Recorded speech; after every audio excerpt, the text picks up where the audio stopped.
요즘 가격이 많이 올랐다, 무상 수리만 8번째다, 이렇게 안 좋은 소식만 전하다가 오랜만에 듣기 좋은 소식을 하나 가져와 봤습니다. 아마 자동차 시장을 오랫동안 관심있게 봐온 분들은 공감하실 겁니다. 체감상 우리나라 자동차 시장은 10여 년 전쯤이 좀 더 흥미로웠다는 건데요. 물론 지금은 기술이 훨씬 많이 발전했고 현대차 그룹이 글로벌 시장에서 3위를 하고 있다는 것도 사실이기 때문에 절대적인 성적은 지금이 훨씬 좋은 게 맞습니다. 그런데 국내 자동차 시장만 생각하면 조금 다릅니다. 지금보다 선택지가 좀 더 다양했거든요. 요즘은 모든 세그먼트에서 현대기아차가 압도적입니다. 그런데 10여 년 전까지만 해도 중형 세단 시장에선 르노, 삼성이랑 쉐보레가, 소형 SUV 시장은 쌍용차가, 7인승 RV 시장은 쉐보레가, 그러니까 현대차 말고도 다른 선택지들이 풍부하던 시절이었다는 겁니다. 이게 조만간 다시 재현될 수도 있을 것 같습니다. 어떤 이야기인지 쉽고 빠르게 정리해드리겠습니다. 인터넷 가입이라면 당신은 아정당을 떠올리지 않을 수도 있습니다. 당신의 습관은 통신업체에 고정되어 있을 수도 있습니다.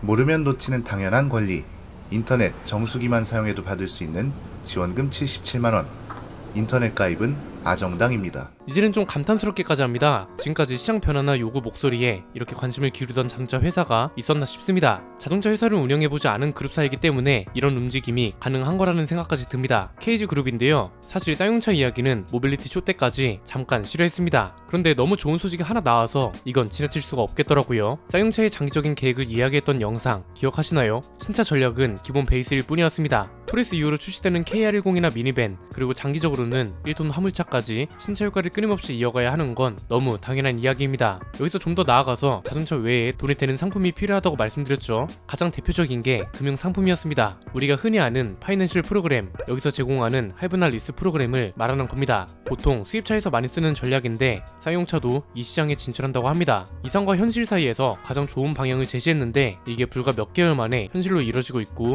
이게 또 한두 개가 아니라서 이 정도면 진짜 진심이구나 싶더라고요. 이 전략의 중요한 이유는 너무 명확합니다. 크게 세 가지로 정리할 수 있습니다. 일단 첫 번째는 KG그룹이 자신들이 가지고 있는 계열사를 어떻게 활용해야 하는지 너무 잘 알고 있는 것 같습니다. KG그룹 중에서도 캐피털 시장에 진출하려고 쓰는 카드는 KG 이니시스입니다. 왜 온라인 결제하거나 인증할 때 쓰는 플랫폼 있잖아요. 얘도 KG그룹 소속이거든요. KG 스틸이 자동차 강판을 만들 수 있고, 그래서 지금 쌍용차의 부품을 대주는 방향으로 발전시키고 있다고 했죠. 이제는 KG 이니시스로 금융 상품 시장을 파고들겠다, 한마디로 그룹 계열사 중 핵심 회사들을 쌍용차 부활에 쏟아 넣겠다 이겁니다. 방향은 간단합니다. KG 이니시스가 KB캐피탈하고 쌍용차의 계열 회사인 SY 오토캐피탈이 발행한 주식 220만 주, 100분율로 따지면 55%, 금액으로 따지면 225억 8,300만원에 인수한다고 합니다. 거래 일자는 올해 5월 31일이라고 하는데요. 이 중에서 KB캐피탈 주식은 201억 1,300만원, SY 오토캐피탈 주식은 24억 7천만원을 취득하는 겁니다. 이걸 취득하는 이유는 간단합니다. 렌털 사업을 확장하고 여기에 KG 이니시스의 전자결제 대응이 시너지를 더해서 자동차 금융상품 시장에 뛰어들겠다는 겁니다. 두 번째는 자동차 파이낸셜 시장이 중요한 이유입니다.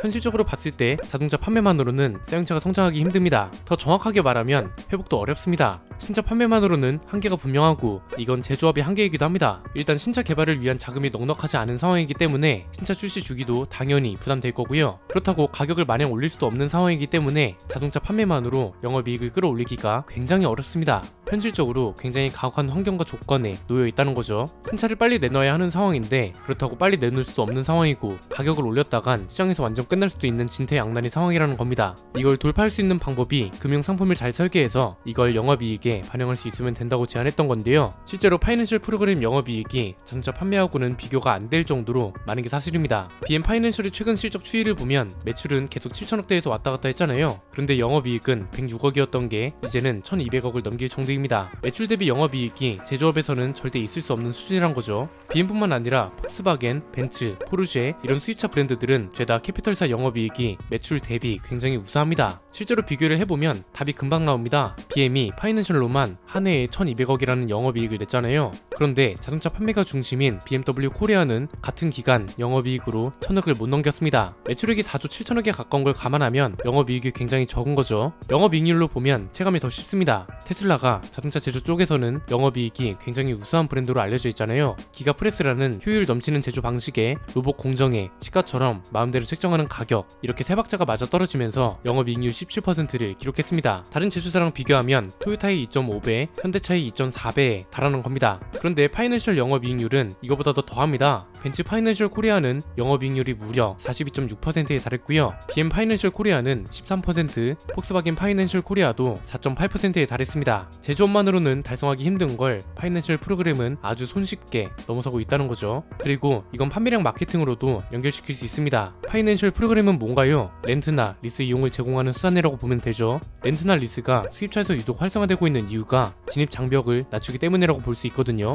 이 클래스를 사기 위해서 7천만 원을 한 번에 내느냐, 아니면 이자를 조금 내더라도 이걸 36개월이나 60개월 동안 나눠서 내면서 부담을 줄이느냐, 이거잖아요. 진입 장벽을 낮춘다는 건 그만큼 수요 타깃의 수요자가 많아진다는 소리고, 이 말은 결국 거대한 판매량 상승 요인이 생긴다는 겁니다. 판매량 상승은 자동차 회사한테 가장 좋은 마케팅 수단입니다. 굳이 홍보 자료는 내놓지 않아도 도로에 많이 돌아다니면 사람들 관심이 자연스럽게 쏠리거든요. 그래서 이걸 검토해봤으면 좋겠다고 했는데 쌍용차가 이걸 이번에 현실화시키고 있다는 겁니다. 세 번째는 이왕 금융 프로그램을 밀고 나갈 거면 이걸 가장 잘 활용하고 있는 BM이나 벤츠의 사례를 참고해서 연구해봐도 좋을 것 같다는 의견입니다. 사실 금융 프로그램은 소비자 입장에선 대부분 손해입니다. 가격이 상대적으로 저렴한 국산차를 리스로 구매하지 않는 이유를 알 필요가 있습니다. 수입차랑 다르게 국산차 브랜드는 오히려 리스 상품이 돈이 안 된다고 평가하고 있거든요. 현대차가 대표적인데 왜 이렇게 다른 건지는 간단합니다. 비교적 진입 장벽이 낮기 때문에 굳이 이자까지 내면서 렌트나 리스를 할 필요가 없다고 판단하는 경우가 대부분이고, 그래서 수요자가 상대적으로 적은 거고, 이게 낮은 영업이익으로 이어지고 있는 겁니다. 현대차도 지금 미국 IRA를 대응하려고 리스 프로그램 파일을 늘린다고 하잖아요. 물론 현대차도 금융 부문 실적이 제조 실적보다 훨씬 좋긴 하지만 기대에는 못 미친다는 해석이 지배적인 것 같습니다. 그래서 최대 과제가 리스 상품을 통한 영업이익을 어떻게 끌어올리냐, 이거라고 하거든요. BM을 비롯한 독일차들을 파이낸셜 프로그램으로 구매하는 이유를 잘 연구해봤으면 합니다. 얘네는 할인으로 소비자들을 끌어들입니다. 이게 현재 국산차 수입차의 가장 큰 차이라고 볼 수 있습니다. 쌍용차는 BM 전략을 잘 참고해서 이걸 국산차에 맞게 튜닝하면 어떨까 싶은데요.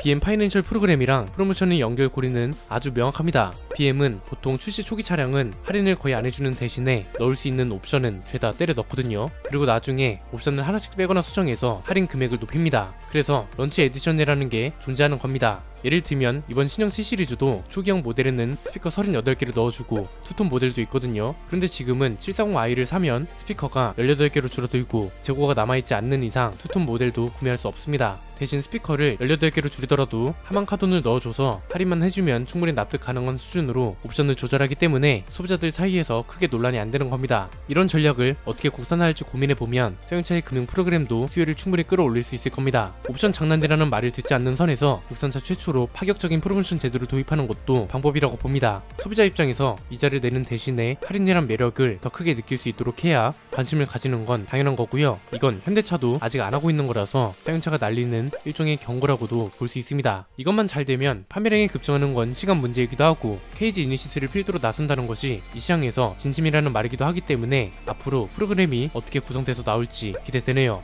오늘 내용은 여기까지입니다. 내용이 유익하셨다면 구독과 좋아요, 알림 설정 부탁드립니다. 지금까지 저는 안피디였습니다. 감사합니다.